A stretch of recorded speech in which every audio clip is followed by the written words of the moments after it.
guys, so I think I've done it. Um, I've been working away every night after work into the early hours of the morning sometimes.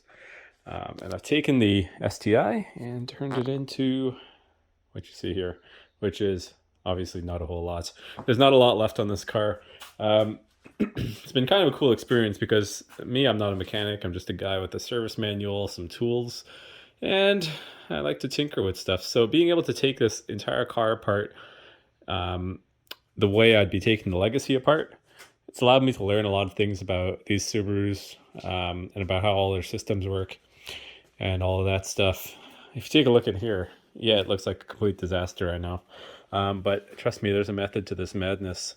Uh, what you see here is I'm removing the entire car's wiring harness. I'm doing that without cutting a single wire, without breaking a single connector. I'm making it so if somebody wanted to take this wiring harness and put it into another car, they'd be able to do that. Pretty much going from front to back. Still got some stuff in the back there that I need to take out, but what you see here is everything from the engine bay, from the firewall, from, like about this area back, all intact.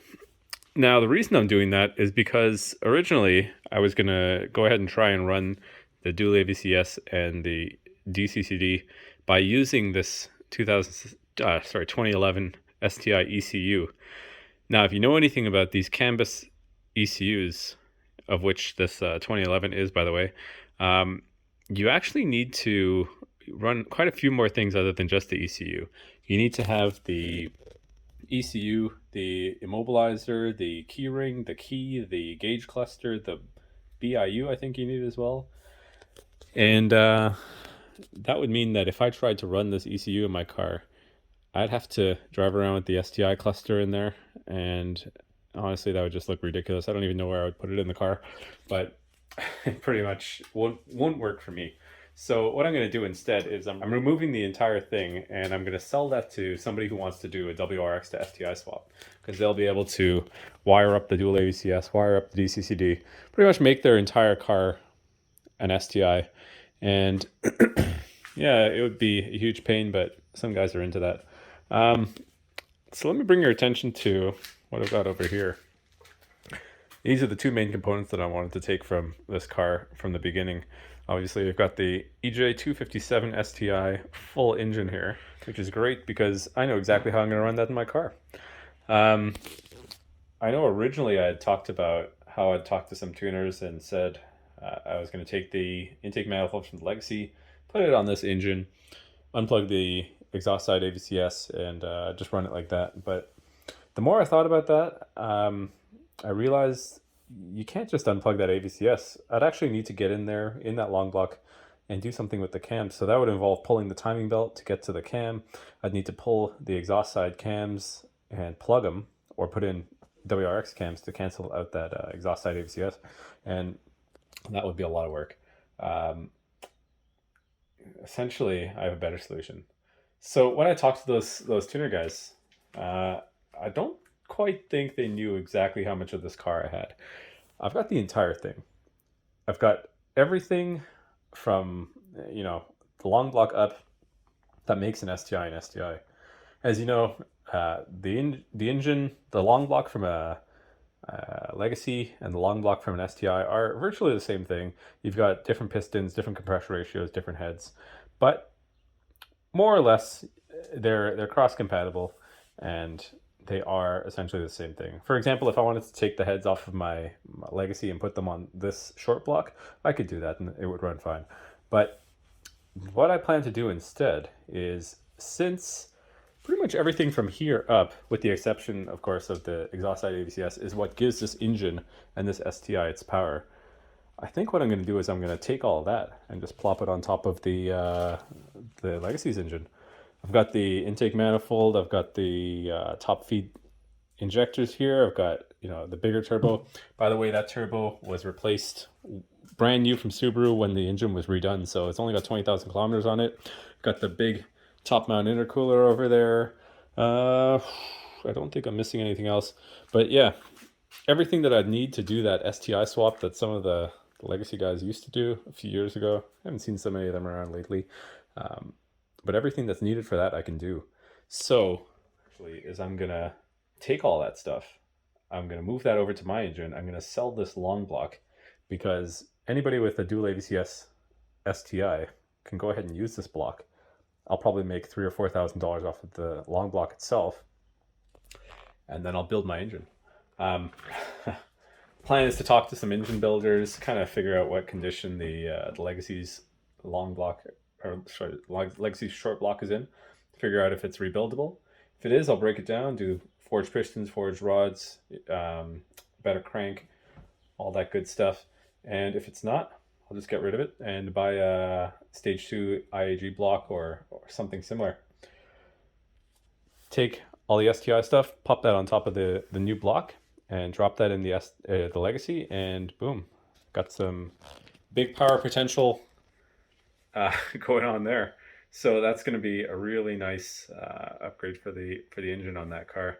But of course, big numbers is not really the end game here. End game is driving experience, and this 6-speed right here is going to contribute quite a bit to that driving experience. So I know exactly how I'm going to run this. Been doing a lot of research, been kind of digging up through the forums, digging through a lot of different things, and cross-comparing myself. And I know exactly what I'm going to do. So for any of you guys that are interested in doing a 6-speed swap, I'm going to be doing a video on that, just like I'm going to be doing for all the rest of this stuff. But I'll talk through kind of the plan here. So 2011 STI transmission, it'll bolt right into a Legacy. You're going to need all the small parts. You're going to need like the clutch fork here, the shaft. I can't remember what you call that. It's the thing that holds the clutch shaft and clutch fork in place. You're going to need the shifter linkage. You're going to need the reverse lockout cable. You're going to need a few other small things that would come on a regular STI transmission. So my suggestion to you is don't order the transmission as a part. Try and get one that's a takeoff from somebody. That way, hopefully, it comes with a lot of these pieces already attached, and you don't need to run around and kind of find all the minutia. Anyway, so you're gonna have the transmission. You're gonna need front axles. The Legacy axle should bolt right in there, and then you're gonna have axles that made up to the transmission on this side, and axles that made up to the 5x100 hubs on the other side. On the back end, you're gonna need a drive shaft. Spec B drive shafts will work, but so will Legacy automatic drive shafts. And obviously the Spec B drive shafts are a little bit difficult to come by sometimes. So what I'm going to do is I'm just going to take the drive shaft off of an automatic Legacy, pop that in there, and that's going to take us to the back end. So on the back, I'm going to be running this R180 differential, which you can't see there, but that's actually kind of the last major component I need to take off of this car before I send it to the scrapper. R180s, the automatic drive shaft will pop right in there if you switch the flange over from your Legacy's differential. Now that's going to cause a problem because you're going to have a differential here that your Legacy axles are not going to bolt up to. So you're going to need something that allows you to run a R180 here and 5x100 hubs here. And the only thing, unless you want to go custom, that can do that are the Spec B axles. So you're going to need to pick up a set of rear Spec B axles. I just ordered a set off of Rock Auto for like 240 bucks Canadian after shipping and taxes and all that stuff. So they do come pretty cheap. The best way to go is definitely get those Spec B axles. Don't run conversion axles unless you're going to run crazy power numbers and you need a stronger axle. Don't try and do this 5x114 conversion because trust me, I've got all the parts around here and it's a huge pain. You don't want to get into that unless you're going to be like tracking this car and burning through wheel bearings and hubs and all that stuff. The 5x100 is going to do exactly everything you need. So yeah, you do that. Legacy axles in the front, automatic drive shaft, R180 in the back, Spec B axles, STI transmission with all the linkage and stuff, and boom, there's your trans swap. Keep the tour going around the garage here. There's the top mount intercooler. And that brings us to the back here. So speaking of spec shifter linkages and stuff, I've got that sitting right there. That may or may not just bolt right into the Legacy. If it doesn't, I'll just have to kind of mix and match parts with the Legacy. But I think the dimensions are similar and it should work. I've got the clutch master cylinder here. I don't think that's completely required for a 6-speed swap. So if you're just doing one and you don't have all the parts, don't worry about getting that.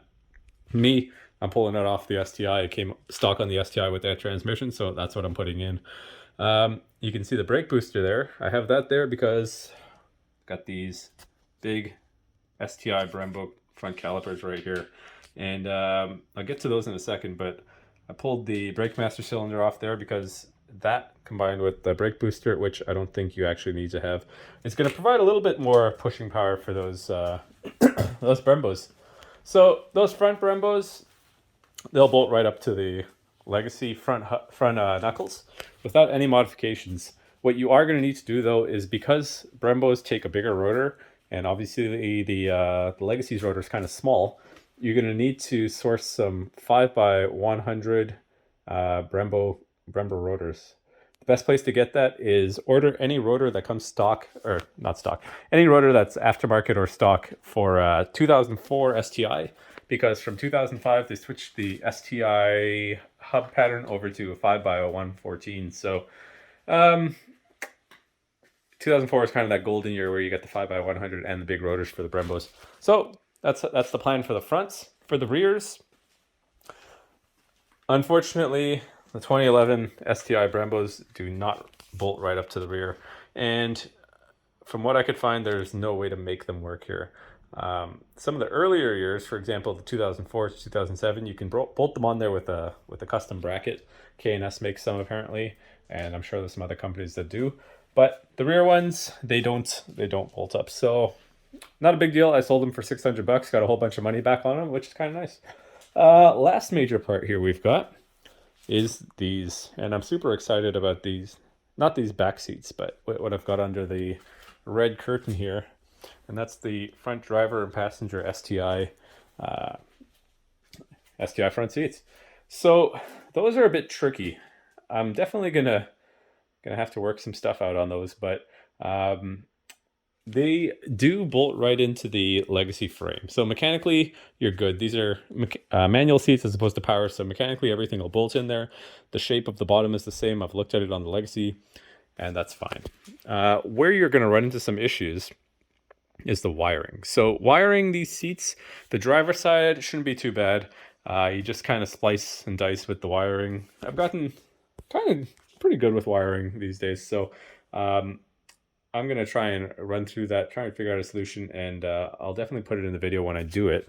But the passenger seat is kind of where you run into issues with these things. So on a 2005, the passenger occupant sensor, which is that thing that tells the car whether there's a passenger there or not, so whether it should pop or not pop that airbag in a crash, it's a little bit different than the STI seats. You have to, I'm going to have to look at it and figure out a good solution to mount that up, but when I do the video, I'll make sure I go over that in detail.